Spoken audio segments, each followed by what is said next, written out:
और ये जो प्रेम कथा है ये कोई नई नहीं है, ये बहुत पुरानी है।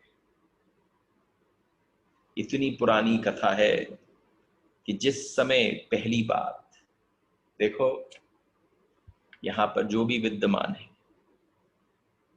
कुछ शास्त्र कहते हैं ललिता नाम की सखी थी अपने पूर्व जन्म में ललिता नाम की सखी थी। किसी ने कहा माधवी नाम की गोपी थी।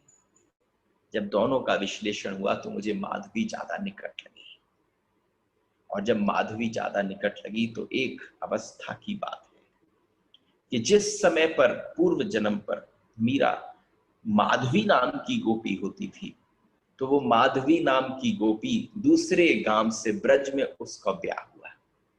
जब दूसरे गांव से उसका ब्रज में ब्याह हुआ तो पहले ब्याह हो जाता था, गौना बाद में होता था।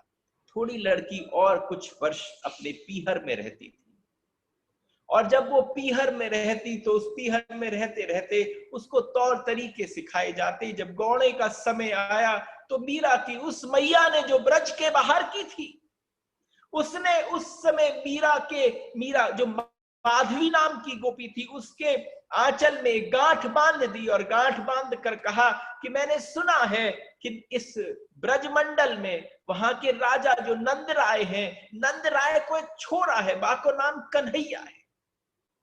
बस तू कन्हैया है, कभी नहीं देखेगी कन्हैया, ना तो कभी कन्हैया को देखेगी, ना कन्हैया को अपने आप को देखने देगी। कहते माधवी बेहद खूबसूरत थी, और जब गौना हो और मैया एक ऐसा वचन भरवा दे और पीछे एक गांठ लगा दे, तो जब जब साड़ी का आंचल पीछे की तरफ पड़ता उसके, तो उसे स्मरण आ जाती, मेरी मैया ने कहा था कि न तो कभी कन्हैया को देखना, न कभी कन्हैया को अपने आप को देखने देना। तो चल गई बात, और जिस दिन गौना हुआ तो गौना होते हुए बैलगाड़ी पर आ रही थी ब्रज में। जैसे ही ब्रज में प्रवेश किया, सांझ का समय था, कन्हैया अपने और गोप बालकों के संग गैया चराते हुए लेकर जा रहे थे। एकदम कन्हैया ने अपने सखा से कही, अरे भाभी ये ले आयो। तो उन्होंने कहा हाँ कन्हैया भाभी ये ले आयो। कन्हैया सुनते ही माने अपने घूंघट को कस के पकड़, और उसने हल्की सी कौनी मार के अपने पति से पूछा, ये कौन है? यही तो है कन्हैया, यही नंदराय को छोरा है। उसने और कस के पकड़ लिया, और कन्हैया ने उस समय अपनी गैयाओं को छोड़कर छलांग लगाई, उस बैलगाड़ी में बैठ गए, और बैलगाड़ी में बैठकर उन्होंने कहा भाभी अपना मोहड़ो दिखाओ। आज तो भाभी को मोहड़ो सबसे पहले मैं ही देखूंगा। लेकिन जैसे ही उन्होंने कोशिश करी, लेकिन उसने, माधवी ने अपना चेहरा नहीं खोला, उसने घूंघट कस के पकड़ लिया लेकिन खुलने नहीं दिया। जब वो पहुंची तो मुंह दिखाई की रस्म है रही। मुंह दिखाई की रस्म के समय पर सब तरफ से इंतजार हो रहा कि कन्हैया आएगा, कन्हैया आएगा। लेकिन जब कन्हैया आए तो कन्हैया के पास आते ही उस माधवी ने अपने आप को ढक लिया, क्योंकि मैया ने वचन भरवा लिया था कि न तो तू कन्हैया को देखेगी, न कन्हैया तुझे देखेगा। तू उसे देखने नहीं देगी और अपनी दृष्टि उसकी तरफ मत जाने। कन्हैया ने सारी कोशिश कर ली, लेकिन सारी कोशिश के बाद भी कन्हैया ने उसका मुंह नहीं देख पाए। जब खड़े हुए कन्हैया, तो कन्हैया ने माधवी गोपी से कहा, अब तू तरसेगी, अब जब तू देखना भी चाहेगी तो मैं न दिखूंगा। तो उस समय माधवी को कोई फर्क नहीं पड़ा, कह गया कन्हैया कह गया। लेकिन जब गोवर्धन गिरधारी बना, जब उन्होंने गोवर्धन को अपनी एक उंगली पे उठा लिया, तो पूरा ब्रजमंडल बैठकर तो कन्हैया की तरफ देख रहा था, उस छटा को देख रहा था, गोविंद को देख रहा था।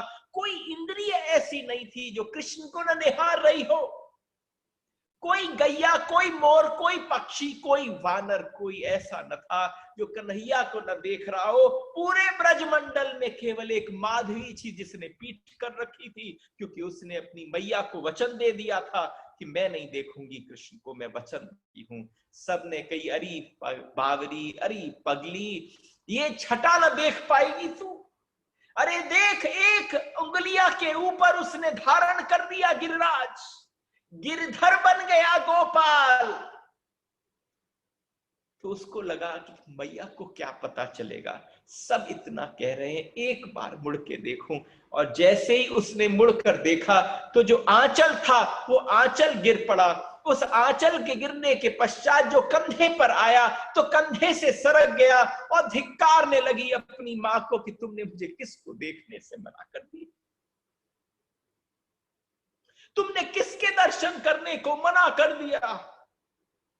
अब वो पागलों की तरह, बावरी की तरह पीछे पीछे भटकती रहती, लेकिन कृष्ण का दर्शन न होता। वो भटकती भटकती माधवी कब मेड़ता के राधा दूधा के रतन सिंह और झाली जी के गर्भ में प्रविष्ट हो गई और वो ही मीरा बनकर प्रकट हुई।